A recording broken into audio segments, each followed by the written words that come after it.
and welcome to Travel Bits. This is a show about travel where I offer up bits of information that I've gained from experience, knowledge, or offer up my opinions on travel-related bits. I'm your host, Bonnie Quartermanch. I have a home-based travel agency right here in Seekonk. Today, I'd like to talk to you about Las Vegas and why it is a great destination for everyone. The thing about Las Vegas is you never really have to worry about the weather, whether you go in the summertime or the wintertime. The weather is usually acceptable and normally dry, so it is a year-round destination. Las Vegas is not as expensive as you would think it would be. So, getting there. Next slide, please. Flight times. You can get direct flights out of Boston's Logan Airport.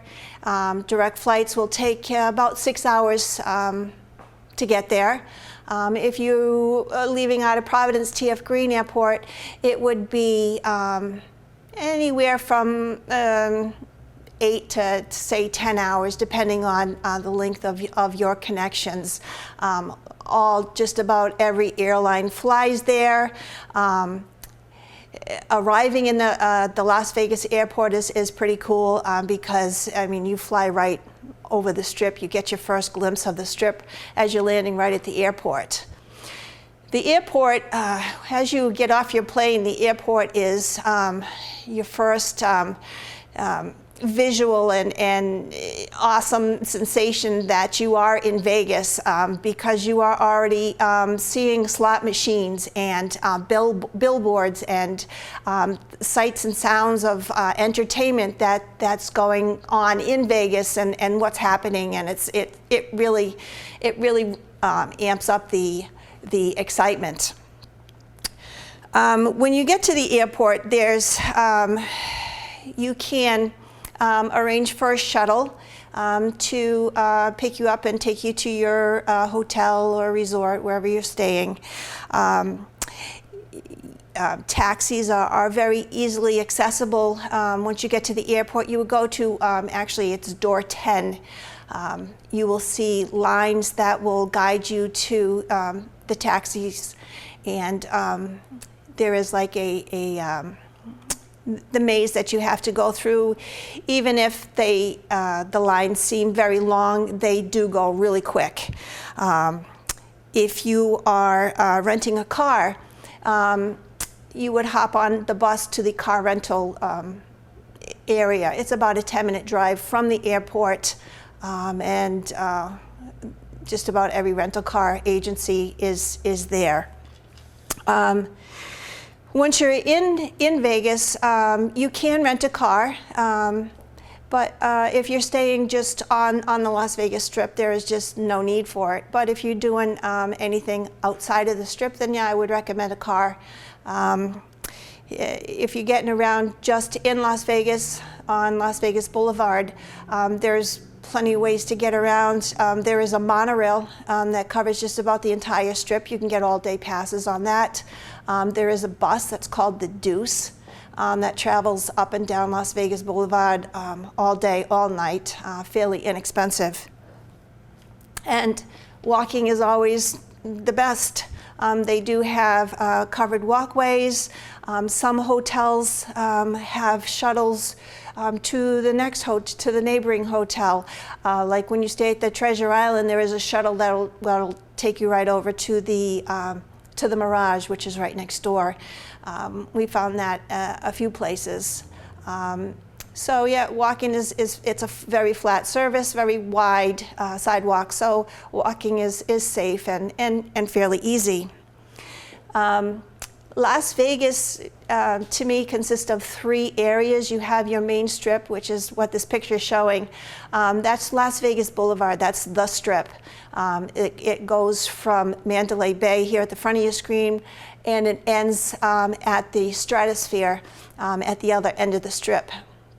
There's also the downtown area or Fremont Street, and then you have, of course, the outskirts of Las Vegas. Next. Gambling. That is probably the biggest draw for Las Vegas. There are 104 casinos in Las Vegas, with 45 of them on or within 1 mile of Las Vegas Boulevard or the Strip. Every casino has a theme, and there's just so much to see in each one of these casinos. I recommend going every time you're going into a casino. If you haven't been there before, go get a player's card. Go enter and get your player's card. 9 times out of 10, you'll get a booklet with coupons, 2-for-1 buffets, discount theater tickets. There's just all kinds of things, perks for registering with their players club. Because the competition is so stiff, they try to one-up each other, and so you can really find some excellent bargains. One of the downsides of the casinos, though, is there is smoking. So generally, anywhere you go in the casino, guests are allowed to smoke their cigarettes, their cigars, their pipes, the vape thingies. There are some of the newer casinos have non-smoking areas. The Bellagio, the MGM, and Mirage all have smoke-free areas. The thing with the older casinos too is like people have been smoking in them so long that it's the smell is just kind of like sapped right into everything. But on the flip side too, the newer casinos, they have a better air filtration system, so it's not as terrible. Outside of your normal games, your craps and your slot machines, there's also bingo. Bingo is fun. It's mostly electronic. At no extra fee. Like, I know when you play bingo in Foxwoods, you have to pay extra for the electronic, to play electronically, where here in Vegas, it's the norm, and it's the games are usually about an hour and a half long. There's only about 15 games, and you can really win big at bingo, because it's not as big there as it is here. So maybe there's 50 people playing per session, which is your odds are really good. And with the casinos, you get to eat, and I'm sorry, not eat, but drink. You can get your cocktails for free. Same within the bingo halls. They usually have snacks and stuff offered with bingo. But if you're sitting at the machine, or we sat at the bar one time at, I believe it was Hooters, and the Red Sox were playing. It was an afternoon game. We sat in front of the poker machines and spent probably about $10 each. It's not steady playing, but you're at the machine and you're playing every once in a while. We were drinking, we were having some free cocktails, and we ended up ordering some appies, and it was a nice way to spend the afternoon. And it was a fun time. Lodgings and hotels. The newer hotels are just getting bigger and better and more beautiful, and it's just like they're always trying to outdo the other. It's just like the size of these buildings are like incredible. Some of the older casinos, hotels are getting revamped and refurbished. The Tropicana being one of them. They really did a nice job with that. That was one of my favorites. And then the ones that don't get revamped, they eventually get knocked down. Since we have been going there, some of the hotels that we have stayed at, the New Frontier, the Boardwalk, are no longer there. They were knocked down, as well as the Riviera, and probably a few others that, off the top of my head, I can't remember. the thing with the casino hotels is you have to walk through the casino most of the time to get up to your room, which I'm sure the casinos want you to, you know, drop in some money on your way to your room. So keep that in mind if you're staying at a casino hotel. And location is key, depending on where you're staying or what your main focus is while you're in Vegas. If you're just staying in you know, one general area, then pick your hotel according to that. Also, when you're in your hotel, your room location is key too. If you're a light sleeper, you certainly don't want a room next to the elevators that are constantly running, or kitchens or dining rooms, or just if you have mobility issues. Some of these corridors to get to your room are so long. I remember one hotel we stayed at, and it's just like, it felt like we walked forever to get down to the end, but then you had to take a left and walk all the way down to the other end to get to our room. So location is key if you have mobility issues. There are also other options besides the hotels. They have, you know, the casino hotels, but then they also do have just your regular hotels that you can stay at. Their rates are not bad. The prices do not go up on the weekend because Las Vegas is a type of place that's open 24/7, 365. So they don't have, like, of course there are holiday periods, you know, New Year's being one of them, and stuff. So, but most of the time it's very easy to find a room. They're never overbooked or oversold or whatnot. There are some non-casino places, resorts that you can stay at, timeshares. We ended up buying into a timeshare called Tahiti Village, only because we love Vegas and we go there a lot, so it made sense for us to purchase a timeshare there. Wyndham Resorts is there.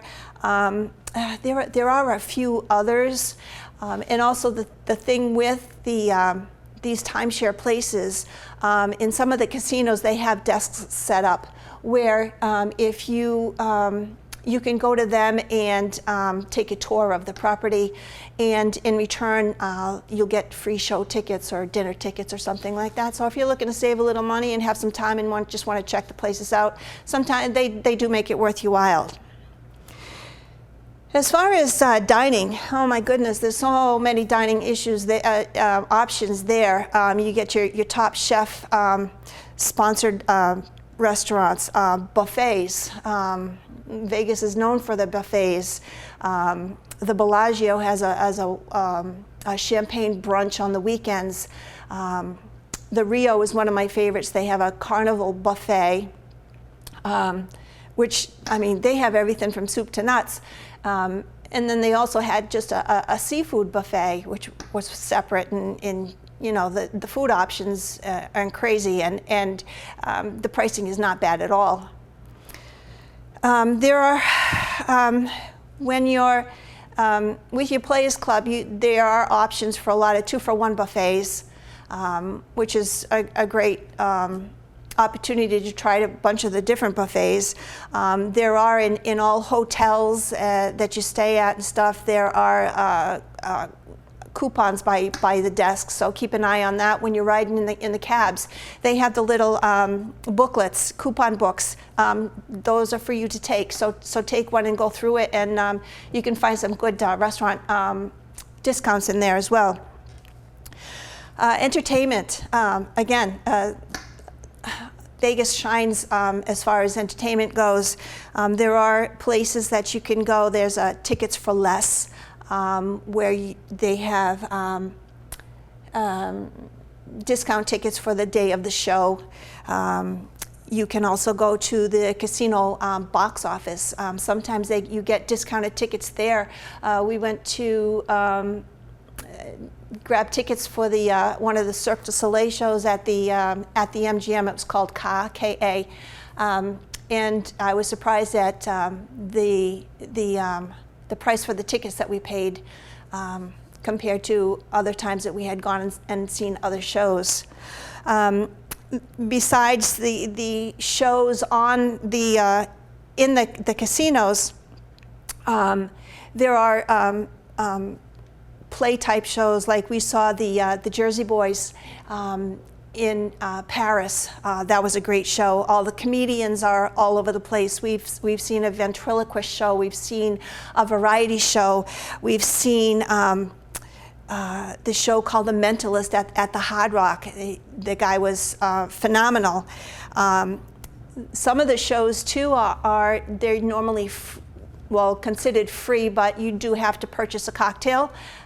So it's you're still getting something pretty much for nothing. Even the less expensive shows are a lot of fun. One of our favorites is the Gordie Brown Show. He's a impressionist. He sings. The guy is so funny. We've seen him twice. He used to play at the Golden Nugget, and it was for his show and then the dinner buffet. It was $50 for a couple, so that wasn't bad at all. Besides the big name shows, a lot of the hotels, the MGM, they offer things like the CSI Experience, where you can go and pretend like you're on the set of CSI and try to solve a crime. One time when we were there, they actually paid us to preview a pilot show, and then to give our opinion on the show afterwards. I believe we got like $10 or $15 just for watching the hour-long pilot. The one that we watched, it never made it on air. Other things to do is you have Madame Tussauds Wax Museum, that was fun. The Las Vegas sign, the iconic sign, you can get your picture taken at it by free, but every single time we've driven by there, no matter the time, the day or night or whatever, it's always so busy, so I've never done that. So the next area is downtown. It's called Downtown or Fremont Street. This was basically the original Las Vegas. It was the first paved street in Las Vegas. It was in 1925. It's six blocks long, and it's like a mini strip. It's mostly pedestrian, but there are a few cross streets that cars travel through. So most of the time, it's easy walking. Lots of hotels down there. They're older, but they're all getting refurbished. They have the Las Vegas Spectacular is it's a covered awning area, and once an hour from 6 p.m. until 1 a.m. They have a lighted show with music and things, which is pretty something to see. They also have a zip line that you can ride that goes right down Fremont Street too. There's 3 concert stages downtown on Fremont Street, where there's live bands going on pretty much on the weekends. You stop at the different areas, the casinos. The thing that I like about Fremont Street is you get an old Vegas vibe to it. It's more closely, everything's more closer together, so it's easy to walk and actually take in the whole sights. There's plenty of food options down there too. There's one place in particular that we used to go in Binions. It's called Tony Roma's, and it's not the fanciest looking place, but you can get a prime rib dinner with all the fixings, and I think it's $8 a person. So it's good food. Plenty of options to eat. There's also plenty of shopping for your souvenirs and stuff. Also at Binion's, you can get your picture taken for free with $1 million. That's pretty cool. On the outskirts of Vegas, there are a few other casinos. Further on down Las Vegas Boulevard, there's the South Point Casino and also the M. And they're considered casinos for the residents. I find that their slots are a little looser. They're newer and not as crowded sometimes. They have at the South Point, they have this restaurant called Primarily Prime Rib that we've eaten there quite a few times. There were 4 of us that went. We had prime rib, a huge baked potato, salad, and we all had a cocktail. And the price was under $100 with tip for a party of 4. So there are great places to eat and also drink. There's also, they also have buffets and shopping and just like, you know, all the others. A few of the other older casinos is the Palms and Ellis Island and Silverton. They're on like the outskirts. What else is there to do in Las Vegas besides the, you know, the gambling and the eating and the shows? Well, it's a great. Normally when you visit the Grand Canyon, you're either flying into Flagstaff, Arizona, or Las Vegas. So you could split up your week. You could spend a few days in Vegas and a few days at the Grand Canyon. There are, next picture. There is, of course, oh, that's the Las Vegas experience with the lighted canopy. It's not lit right now, but you can see how it's just kind of an open pedestrian type street. Next. That's the Binion's I was telling you about. Next. Hoover Dam. You can get a great tour. You can go all through the dam and inside and look over the edge and look up from below. And it's a nice trip. It's only about I think it's like a half an hour outside of Vegas. Next. There's also Lake Mead, so you have all your beach and boating and things like that, all your water sports at Lake Mead. There is hiking and mountains. This is Red Rock Canyon, a great place. They have an excellent visitor center. It's a 13-mile loop that goes all the way around the canyon. You'll see different rock formations. It's great for hiking, whether it's easy hiking. The first time we went hiking, we were just in sneakers and sweatpants, and we were able to do some of the hikes with no issues. Next. This is actually on top of a mountain. This is called Calico Basin. It's just pretty cool to watch. You're walking up into the mountains and you come across the lake. Next. This is Valley of Fire. This is more like the Red Rock. We did some hiking. Next. More hiking. Next. This is in Valley of Fire. These are just like stone little shelters that we came across. Next. And these are petroglyphs that are all over the canyons, whether it's Red Rock Canyon or the Valley of Fire. These are from civilizations from long ago. These are actual petroglyphs. You see them all over the place. Next. There is also hiking at Mount Charleston, which is a little bit more less mountainous.